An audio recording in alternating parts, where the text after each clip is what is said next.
So we welcome everyone.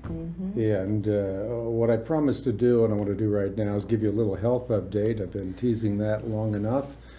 If you've tuned into the Bible Answerman broadcast, this is old news, but here's the bottom line. Well, as many of you know, this year I was diagnosed with mantle cell lymphoma. I went through a regimen of chemotherapy for about 6-8 months. And then I was supposed to have a bone marrow transplant because after the chemotherapy, I still had some tumors. Maybe to back up just a little bit, my first PET scan when I was first diagnosed was a PET scan that was rather alarming, because if you look at my body on the PET scan, it looked like a Christmas tree with little light bulbs all over it. And those light bulbs represented the tumors. I had tumors in my neck, tumors under my arms, tumors in my chest, tumors in my stomach, tumors in my pelvic area.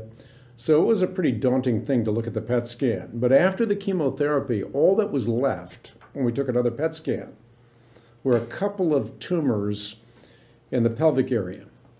And I was starting to regain my strength, although I had sufficient strength to work pretty much every day last week, or last year, I should say. I was starting to regain strength and vigor. I could feel it. The pallid look was starting to be replaced with a more flush look, and I was starting to feel pretty good.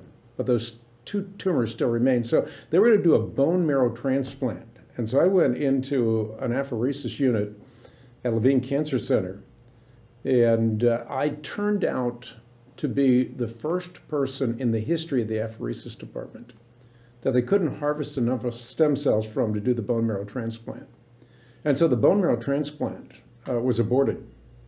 And then we wondered, what is the way forward? Well, I decided, along with my wife, Kathy, that we would wait for a while and do another PET scan, and we did that last week.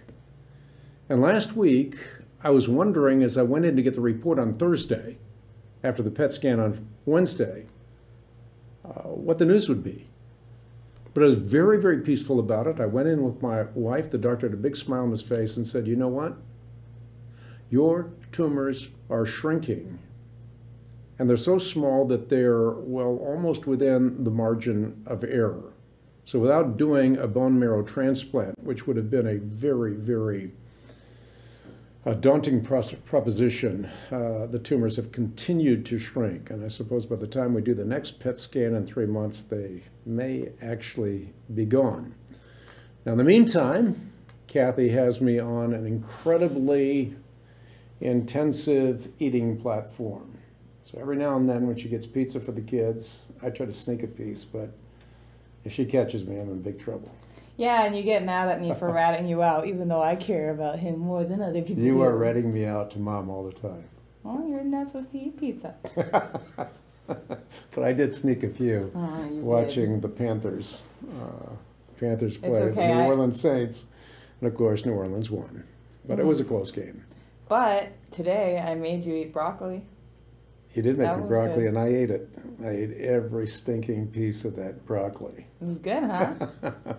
But anyway, the diet has changed. I plan to lose a little weight as a result of that. So that's my health update. I'm doing incredibly well. I have energy to burn, and the tumors are almost gone. And we're praying that God will completely eradicate them. My particular cancer is a non-curable cancer at present, but if those tumors go, probably in a period of time, they will have a way to cure this cancer. But at any rate, I'll be able to go into remission, full remission for long periods of time, and that's what I'm looking forward to at this point.